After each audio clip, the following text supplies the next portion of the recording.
السلام علیکم dear reader and listeners, fiction frenzy novels میں آپ کا ڈھیر سارا ویلکم۔ آج جی آپ لوگوں کے لیے نیو ناول لے کر آئی ہوں جس کے رائٹر ہے زویا علی شاہ، اور یہ چینل ہے زویا علی شاہ کا سیکنڈ چینل ہے، اس پہ وائس اوور ہوا کرے گا۔ اور اگر آپ نے اس چینل کو سبسکرائب نہیں کیا جلدی سے سبسکرائب کر دیں، لائک اینڈ شیئر کریں، اور اپنی رائے کامنٹ باکس میں لازمی دیجیے گا اور بتائیے گا آپ کو یہ ناول کیسا لگا، ٹھیک ہے؟ میرا نام ہدا ماجد ہے اور چلتے ہیں ناول کی طرف، چلیں سٹارٹ کرتے ہیں۔ بہت دنوں بعد پنکھڑیوں نے اس کے لبوں کی حرارت کو محسوس کیا تھا، جو پہلے سے کہیں زیادہ دہکتے کوئلے کی مانند کراس کی پنکھڑیوں کو جلا رہے تھے، جل کر اس کی پنکھڑیوں کو جلا رہے تھے۔ وجدان آج ہوش میں نہیں تھا۔ اس کی حالت ایسی تھی جیسے بھوکے کو کئی مہینوں بعد کھانا ملا ہو، یا نشہ آور کو دشا کئی مہینوں بعد دیا گیا ہو۔ اس کی پنکھڑیوں کو شدت سے لبوں میں قید کرتے وہ نمی میں اس کو بڑی محبت سے اپنی سانسوں میں الجھائے ہوئے بھی رہا تھا۔ تڑپ تو دوسری جانب بھی کم نہیں تھی، دونوں کی حالت ایک جیسی تھی۔ وہ بھی تو اپنے وجدان سے دور ہو کر کہاں پرسکون تھی، بس اپنی ماں کی محبت اور بچیوں کی ذمہ داری میں کچھ اس طرح سے بزی ہو گئی کہ وہ اپنے وجہ سے تھوڑی سی غافل ہو گئی تھی۔ اس کی پنکھڑیوں کو قید کیا تو وجدان میں چھوڑنے کی ہمت نہیں تھی۔ کچھ دیر کے لیے سچ میں وہ بھول چکا تھا کہ اس کی یار کو سانس کی بیماری ہے۔ منت کی بھرپور کوشش کے باوجود منت کی سانسیں اکھڑنے لگی تھیں۔ سانس اکھڑنے سے منت کی آنکھوں سے پانی نکل آیا تھا۔ سانس نہ آنے کی وجہ سے اپنے لبوں پر نمکین پانی کو محسوس کرتے وجدان نے جھٹکے سے منت کے لبوں کو آزادی دی تھی۔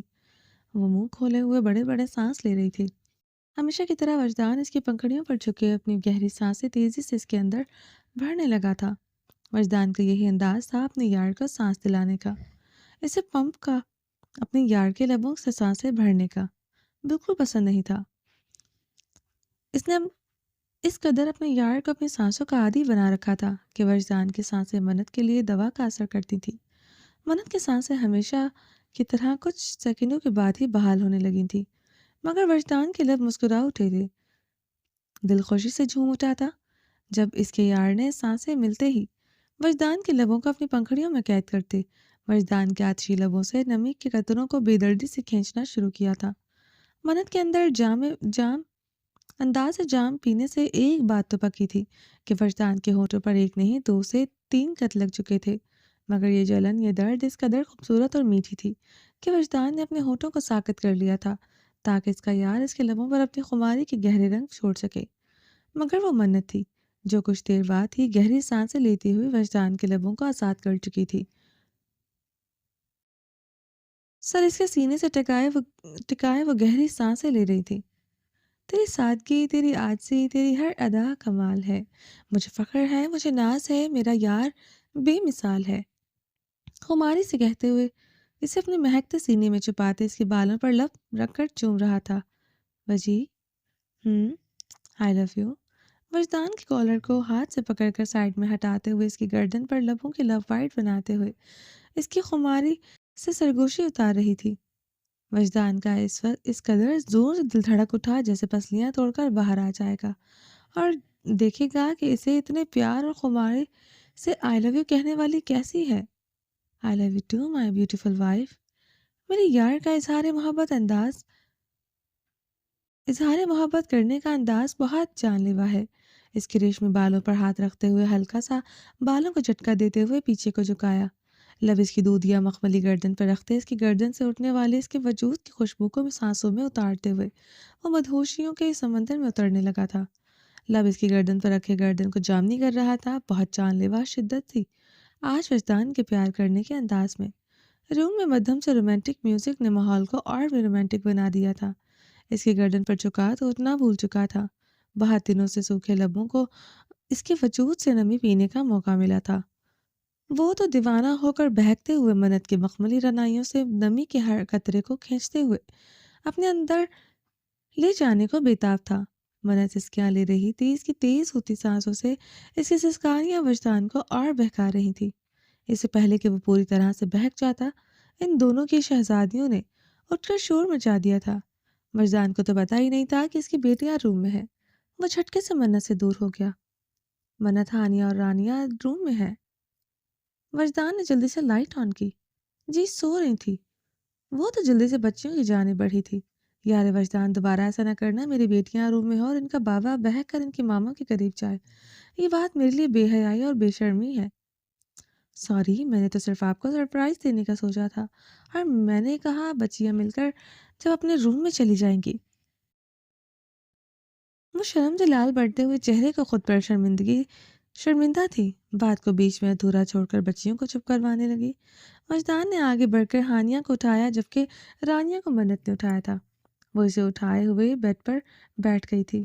یار وجدان، شرمندہ ہونے کی ضرورت نہیں ہے۔ جانتا ہوں بہت دن کے بعد یہ خوبصورت لمحہ ہمیں کمزور کر گیا، اور بہت تمہیں خود پر شرمندہ ہونے کی ضرورت نہیں ہے، مگر آئندہ اس بات کا خیال رکھنا، جب میری بیٹیاں روم میں ہوں گی تو بابا ان کی ماما سے دور رہیں گے۔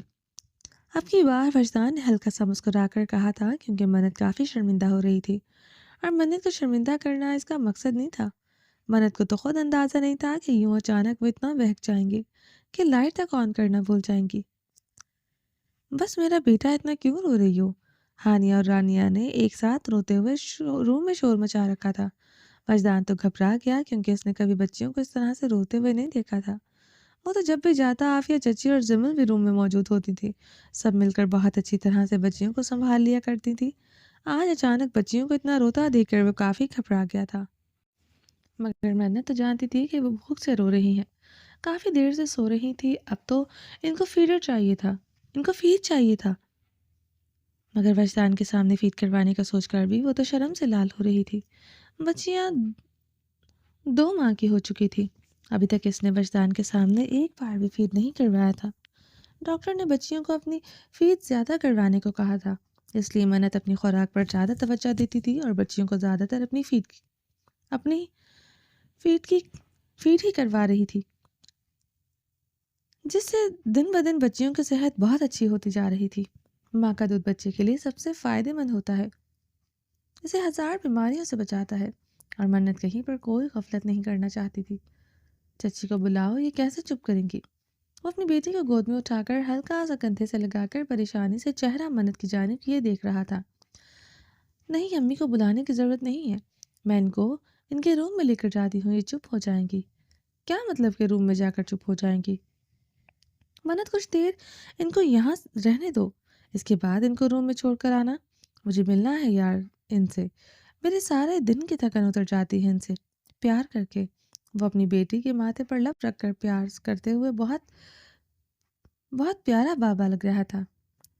نہیں، آپ نہیں سمجھیں گے، ان کو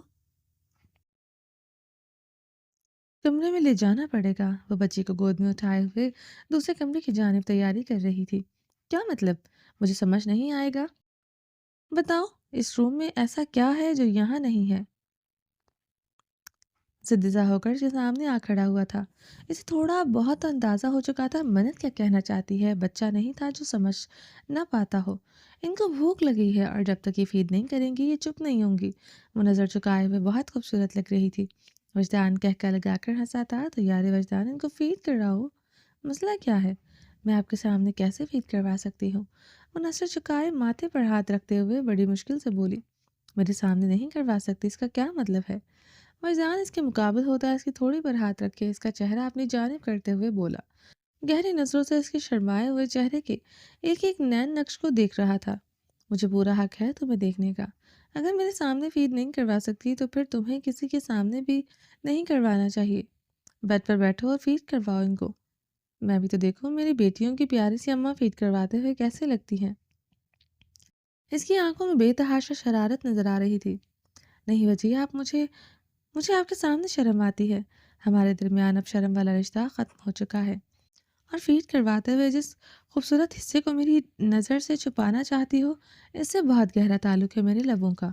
وہ بے باکی سے سرگوشی اس کے کان میں اتارتے پیچھے کو ہو کر کھلکھلا کر ہنس پڑا۔ وجیہ، آپ بہت بے شرم ہوتے جا رہے ہیں، میں آپ کے سامنے فیڈ نہیں کرواؤں گی، آپ میرا مذاق اڑائیں گے۔ فیڈ تو تم میرے سامنے ہی کرواؤ گی، اور مذاق میں بالکل نہیں اڑاؤں گا۔ بیٹھو، ان کو فیڈ کرواؤ تاکہ میری بیٹیاں مزید رو کر اپنے آنسو ضائع نہ کریں۔ وہ چھوٹی چھوٹی پریاں رو رو کر آنکھوں میں آنسو لے آئی تھی۔ منت کے لاکھ منع کرنے پر بھی وجدان نے اس سے زبردستی بٹھاتے ہوئے فیڈ کروانے کو کہا تھا، وجی آپ اپنا منہ دوسری جانب کریں، یہ دونوں ایک ساتھ فیڈ کرتی ہیں۔ ہاتھ وجی کرواؤ، دوسری جانب منہ کیوں کرے؟ وجی کی ذاتی پراپرٹی کو دیکھنے کا وجی کا پورا حق ہے۔ لاؤ میں تمہاری ہیلپ کر دیتا ہوں۔ منت تو شرم سے لال پڑ رہی تھی، مگر آج وجی سچ میں بہت بے شرم بنا ہوا تھا۔ منت کے لاکھ روکنے پر بھی وہ نہیں رکا، شرٹ کو اٹھا کر بلاؤز کے نیچے حصے کو اوپر کر کے اپنی دونوں بیٹیوں کے فید زبردستی ان کے چھوٹے چھوٹے ہونٹوں پر رکھتے ہوئے انہیں چپ کروا چکا تھا، اور منت تو شرم سے آنکھیں نہیں کھول رہی تھی۔ اوپر سے وجی کی بیٹیاں بھی بالکل وجی کے جیسی تھی، اتنی سپیڈ سے دودھ پی رہی تھی جیسے سالوں ہو گئے ان کو فیڈ کیے ہوئے۔ وہ بیک گراؤنڈ سے سر ٹکائے ہوئے بیٹھی تھی اور اپنی دونوں شہزادیوں کو وجدان نے منت کے پیٹ پر لٹا رکھا تھا، ایک ہاتھ سے اپنی دونوں بیٹیوں کو پیٹ گرنے سے بچاتے ہوئے۔ نظر منت کے چہرے اور سراپے کو پر مرکوز کیے ہوئے تھا۔ اتنے پر بھی آج چودھری وجدانویر کو صبر نہیں آ رہا تھا، ہاتھ کمر سے لے جاتے ہوئے بیبی کو اپنے ہاتھ سے فیڈ کروا رہا تھا، تو منت کو چھپنے کے لیے کوئی جگہ نہیں مل رہی تھی، مگر کچھ نہیں ہو سکتا تھا۔ نہ تو بیٹیاں سمجھنے کو تیار تھیں ان کو بھوک لگی ہے، ان کو دودھ چاہیے تھا، اور باپ بہت دنوں سے منت سے دور تھا، اسے منت کے وجود پر حکومت چاہیے تھی، اور بےبس منت سوائے شرمانے کے کچھ نہیں کر سکتی تھی۔ فیڈ لینے کے بعد شہزادی ایک بار پھر سے سو چکی تھی، دوسری جانب ان کے بابا کے صبر کے پیمانے لبریز ہو چکے تھے۔ بچیوں کو وجدان اور منت اٹھاتے ہوئے ان کے روم میں لے آئے، جہاں پر ان کی کیئر ٹیکرز پہلے سے ایکٹیو بیٹھی ہوئی تھی۔ دونوں بچیوں کو روم میں اچھی طرح سے سلا کر منت نے کیئر ٹیکرز کو پوری تاکید کی تھی کہ ان کا خیال رکھیں، اور خود وجدان کے ساتھ روم میں آ گئی۔ جی یار وجدان، اب بتاؤ، اتنے دنوں سے مجھے تڑپتا ہوا دیکھ کر تم نے نوٹس کیوں نہیں کیا، اور اپنی سزا بھی خود ہی منتخب کرو۔ منت نے بھی ابھی روم کے اندر قدم ہی رکھا تھا کہ وجدان اسے جھٹکے سے اوپر اٹھاتے ہوئے دیوار کے ساتھ پن کیے ہوئے کھڑا تھا۔ پاؤں کی ٹھوکر مارتے ہوئے اس نے دروازہ بند کر دیا۔ غلطی ہو گئی، معاف کر دیجیے، مجھے سزا نہیں چاہیے۔ وہ پیار سے وجدان کے گلے میں بازو ڈالتے ہوئے اس کے ماتھے کو بڑے پیار سے چومتے ہوئے بولی تھی، معافی دینے کا ارادہ نہیں ہے، سزا دوں گا۔ اپنی مرضی سے منتخب کرو گی تو ٹھیک ہے، ورنہ پھر سزا میری مرضی کی ہوگی۔ گردن کے جو حصے جامنی ہونے سے بچ گئے تھے ان پر لبوں کی گستاخیاں اتارتے سرگوشیوں میں بول رہا تھا۔ منت کی دونوں ٹانگوں کو اپنی چوڑی کمر پر لاک کیے توازن برقرار رکھے ہوئے تھا۔ گردن کا کوئی حصہ ایسا نہیں تھا جہاں پر وجدان کے دانتوں اور گستاخ لبوں کی نقش نگاری نہ کی گئی ہو۔ وہ میٹھی میٹھی چبن کو دبی دبی آواز میں سسکیاں لیتی ہوئی خود میں اتار رہی تھی۔ بولو یار وجدان، کیا سزا ہونی چاہیے میرے یار کی، جس نے اتنے دنوں سے جان بوجھ کر مجھے تڑپایا ہے؟ اس کی نرماہٹوں کو ہاتھوں سے چھوتے ہوئے، گردن کو چومتے ہوئے دھڑکنوں کی جانب بڑھنے لگا تھا۔ اب تو نرماہٹوں کو ہاتھ سے ہی محبت کی سزائیں دی جا رہی تھی، لبوں کو اجازت نہ تھی دھڑکنوں پر جھکنے کی۔ خدا کے بنائے ہوئے دائرے وجدان میں کبھی کراس نہیں کر سکتا تھا، ورنہ لبوں سے دھڑکنوں کو سخت سزائیں دیتا۔ بچی نہیں، اس نے سسک کر وجدان کا ہاتھ نرماہٹوں سے دور کر کے پکڑا تھا۔ وجدان کی گستاخی منت برداشت نہ کرتے ہوئے رو پڑی تھی۔ شش یار وجدان، آج یہ سب نہیں چلے گا، سزا کو تھوڑا سا جھیلنا سیکھو۔ بچی نہیں، وہ منمنائی، منت مزاحمت کی گنجائش نہیں ہے۔ دھڑکنوں پر سختیاں بڑھنے لگی تھی۔ آج وجدان پر منت کی التجا کا کوئی اثر نہیں ہو رہا تھا، جیسے اس کو اتنے دنوں تک خود سے دور رکھ کر تڑپایا گیا تھا۔ آج تو چودھری وجدانویر ہر ایک منٹ کا حساب پورا کرنے کا ارادہ رکھتا تھا۔ بہت دنوں کے بعد تمہارے لیے کچھ اسپیشل لے کر آیا تھا، مگر میرے یار کو فرصت نہیں تھی میرے پاس آنے کی، اس لیے غصے سے الماری میں رکھ دیا تھا۔ آج اسے بطور سزا پہن کر دکھاؤ، نہ کہ گنجائش نہیں ہے، آرڈر ہے میرا۔ اس کو آزادی بخشتے ہوئے نرمی سے فرش پر دیوار کے ساتھ کھڑا کر گیا تھا۔ وہ تیز سانسیں لیتی ہوئی الماری کی جانب بڑھی تھی۔ جب کہہ دیا تھا کہ نہ کی گنجائش نہیں، چودھری وجدان ویر کا آرڈر ہے تو اپنے شوہر کا آرڈر نہ ماننے والی نافرمان بیوی نہیں تھی منت۔ الماری کھول کر اس نے ادھر ادھر دیکھا تو اسے کہیں کچھ نظر نہیں آیا تھا۔ وجدان سے پوچھنے کے لیے پلٹی تھی کہ وجدان اس کے قریب آتے ہوئے ایک ہاتھ اس کی کمر میں ڈالے، پشت سے چوڑا سینہ لگائے، دوسرا ہاتھ الماری کے اندر لے جاتے ہوئے ایک پیکٹ نکال کر منت کے آگے کر چکا تھا۔ کیا ہے یہ سیکسی نائٹی جسے پہن کر آؤ، میں دیکھنا چاہتا ہوں۔ آنکھوں میں خماریوں کے رنگ لیے گمبھیر لہجے کے ساتھ بولتے ہوئے اس کے قریب ہونے لگا تھا۔ وجہ آپ ایسے کبھی نہیں تھے، آپ بہت بے شرم ہو گئے ہیں۔ منت نے گھور کر دیکھا۔ ہونا بھی چاہیے، اب تو 2 بچوں کا باپ ہوں۔ اب اتنی بے شرمی مجھ پر سوٹ کرتی ہے۔ بچے ہونے سے کوئی بے شرم نہیں ہوتا، میں تو نہیں ہوئی۔ بے فکر رہو، آہستہ آہستہ تمہیں بھی بے شرم کر دوں گا۔ یار وجدان، وہ دن دور نہیں جب میرے رنگ تم پر نظر آنے لگیں گے۔ اب اگر پہنو گی تو ٹھیک ہے، ورنہ میں پہناؤں؟ اس کی جانب وجدان کے قدم بڑھایا تو منت نے جلدی سے ہاتھ پیچھے کر لیا۔ جی نہیں، میں خود پہن لوں گی، میرے ہاتھ ہیں۔ وہ پیکٹ کو لے کر ڈریسنگ روم میں جا چکی تھی اور وجدان ادھر سے ادھر چکر لگاتے ہوئے اس کے آنے کا انتظار کر رہا تھا۔ روم کا ماحول اتنا رومانٹک تھا کہ وجدان کا بس نہیں چل رہا تھا کہ فوراً سے منت کو اٹھا کر باہر لے آئے اور اس پر اپنی بہکتی قربت کے رنگ ظاہر کرے۔ ہر طرف بکھرے ہوئے پھول اشارے کر رہے تھے کہ یار وجدان کو باہر لایا جائے۔ دل کی بے ترتیب دھڑکنیں کہہ رہی تھی کہ یار کو باہوں میں سمیٹ کر خوشبو کو سانسوں میں اتارتے ہوئے قربت کی نزدیکیاں محسوس کی جائیں۔ استغفر اللہ وجی، یہ کس قسم کا ڈریس ہے؟ میں نہیں پہنوں گی۔ منت کی آواز پر وجدان کے لب مسکرا دیے۔ اسے اندازہ تھا کہ کچھ ہی دیر میں یہی جملہ بولا جائے گا، اس لیے تو کہا ہے وجدان، یار وجدان، میں پہنا دیتا ہوں۔ تم میں اتنی ہمت نہیں کہ تم مجھے میری پسند سے تیار ہو کر دکھاؤ۔ وجہ، یہ بہت گندی اور بہت چھوٹی ہے۔ نہ تو یہ گندی ہے اور نہ ہی چھوٹی۔ ڈرامے بازیاں مت کرو، میرے ساتھ پہنو، ورنہ اور دوسرا آپشن ہے کہ میں کچھ بھی پہنے بغیر اٹھا کر اپنی دسترس میں لے آؤں گا۔ وجی، آپ اب صرف بے شرم نہیں، بہت بہت زیادہ والے بے شرم ہو گئے ہیں۔ اگر مجھے پتا ہوتا آپ اتنے بے شرم ہو چکے ہیں تو قسم سے میں نے اوپر شفٹ ہی ہو جانا تھا۔ وہ چلا اٹھی تھی۔ وجدان کی زبان پر آیا ہوا ایک لفظ تھا جو رک گیا تھا اور وہ شکر ادا کر رہا تھا کہ اس نے مذاق میں بھی وہ اس وقت دہرایا نہیں تھا، ورنہ اس کے یار نے پھر سے درد کی دنیا کو یاد کرتے ہوئے رو دینا تھا۔ وجدان اسے کہنے والا تھا کہ جب میری یادداشت نہیں تھی تو اسے حاصل کرنے کے لیے جس طرح سے اس نے شرم و حیا کو سائڈ پر رکھتے ہوئے اپنے وجدان کے دل پر دستک دیے بنا پورے حق سے اندر داخل ہوئی تھی، اسے وہ والی منت چاہیے۔ تم میری کوالٹیاں بعد میں گنوا لینا، ابھی کے لیے باہر آ جاؤ۔ منت، جتنا مجھے تنگ کرو گے تڑپاؤ گے اتنا ہی میں تمہیں تڑپاؤں گا۔ میری جان، اتنا ہی میرے ضبط کو آزماؤ جتنا تم برداشت کر سکتی ہو۔ آ رہی ہوں، دھمکیاں مت دیں۔ دروازہ کھل دروازہ کھلا، اس کے گورے مخملی پاؤں زمین پر پڑے احسان کرتے ہوئے چل کر اس کے قریب آ رہے تھے۔ وہ پیروں سے اوپر کو نظر لے جاتا ہوا اس کے وجود کے ہر رنائی کو بڑی دلچسپی سے سینے پر ہاتھ باندھے کھڑا دیکھ رہا تھا۔ ایک ہوتی ہے شارٹ نائٹی، ایک ہوتی ہے شارٹ سے بھی شارٹ نائٹی۔ چودھری وجدان برک منت کے لیے وہ لے کر آئے تھے۔ اب بیچاری چلاتی اور چیختی نہیں تو کیا کرتی۔ محرون کلر کی سلکی نیٹ والی نائٹی پہنے ہوئے وہ لگ تو قیامت رہی تھی۔ نائٹی اتنی چھوٹی تھی جو وہ مشکل سے چھپائے ہوئے تھی۔ وہ اس پر بھی ڈیزائنز نے کٹ لگا کر رہی سہی کسر بھی پوری کر دی تھی۔ سائڈ کٹ کو ہاتھ سے پکڑے ہوئے وہ ایک ایک کر کے قدم وجدان کی جانب بڑھا رہی تھی۔ نائٹی کی سٹرپس سے اس کے مخملی کندھوں پر چپکے ہوئے وجدان کے دل کی دھڑکنوں میں آگ برپا کیے ہوئے تھے۔ وہ دونوں ہاتھوں کو مروڑتے ہوئے اس سے تھوڑی دوری پر رک گئی تھی کہ زمین پر ایسے گاڑ رکھی تھی کہ جیسے آج سے پہلے اس نے کبھی وجدان کو نظر اٹھا کر نہیں دیکھا تھا۔ وہ ہونٹوں کو دانتوں سے کاٹتے ہوئے خماریوں کو ضبط کے پہروں سے آزاد کرتے اس کی جانب بڑھا تھا۔ اسے اٹھا کر بیڈ پر لاتے ہوئے اس پر گھٹا بن کر چھایا۔ بالوں میں لگے ہوئے گجر کو کھولتے ہوئے بالوں کو آزادی دے چکا تھا۔ اس کی خوبصورتی کے دل کو کھول کر اس نے تعریف کی تھی۔ اسے اپنی سانسوں میں الجھائے، منت کی مہریں لگائے اس پر پورے حق سے براجمان تھا۔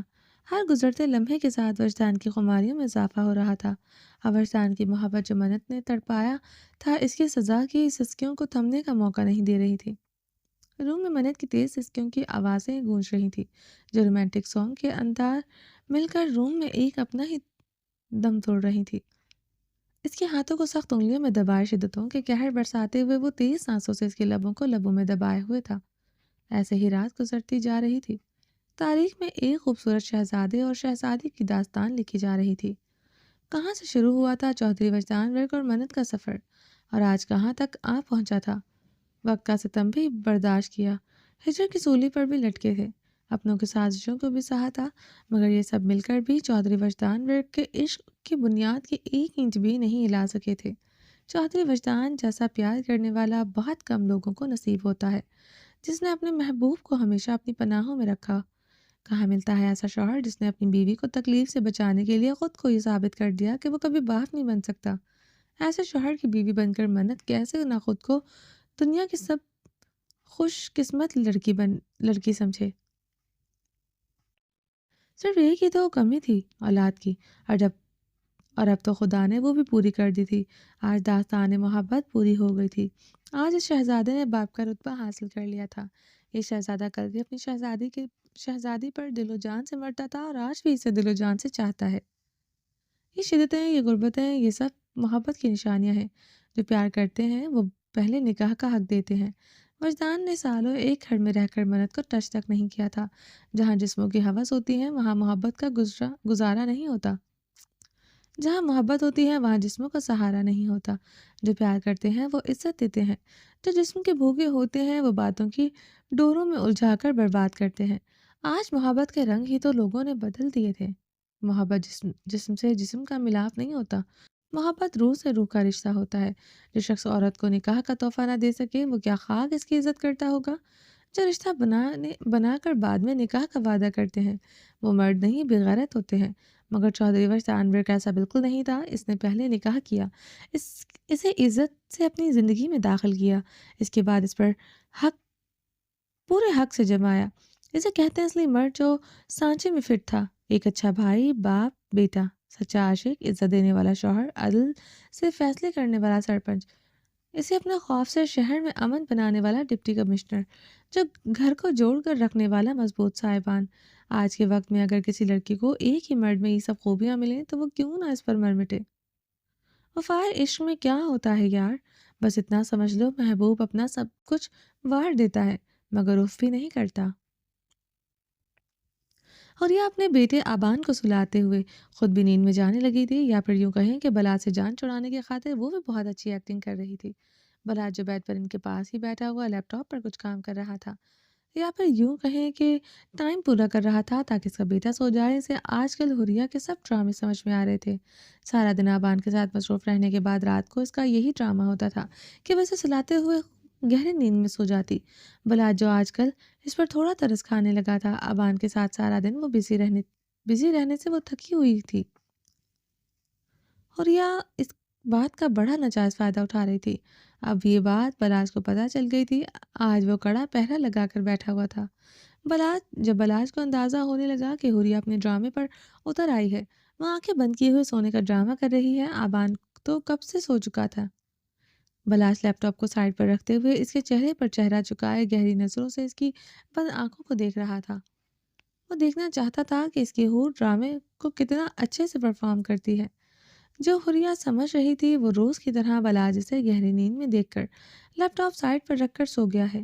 اتنی غلط فہمی میں اس نے آہستہ سے چوروں والی ایک آنکھ کھول کر دیکھا، مگر اپنے چہرے کے نزدیک چہرہ چکائے ایک بازو تکیے پر رکھ کر بیٹھے ہوئے بلاج کو دیکھ کر اس نے جھٹ سے آنکھیں بند کر لی تھی۔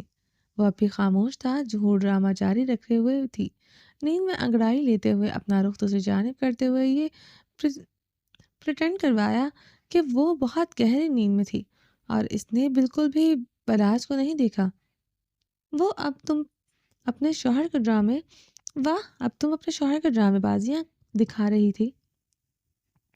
کافی دیر کے بعد حور نے آنکھیں کھول کر دیکھنے کی کوشش کی کہ بلاج اب سو گیا ہے یا نہیں، کیونکہ کوئی ہلچل نہیں ہوئی تھی۔ آبان ان دونوں کے درمیان میں سو رہا تھا۔ حور نے جیسے ہی آنکھیں کھولی، بلاج نے اپنی اس کی طرف سے اٹھ کر پاس آ کر بیٹھا اس پر نظریں گاڑے ہوئے تھا۔ حور نے جلدی سے پھر سے آنکھیں بند کر لی۔ بلاج کی ہنسی چھوٹ گئی تھی۔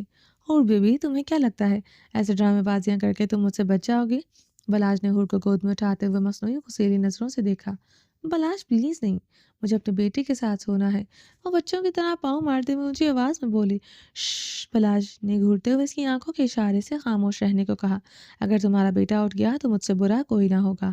تم دونوں ماں بیٹی نے ڈرامے کر کے مجھے بہت تنگ کر رکھا ہے۔ میں تو اٹھاؤں گی آبان کو۔ اٹھ جاؤ بیٹا، دیکھو تمہاری امی جان کو تمہارے بابا اغوا کر کے لے جا رہے ہیں۔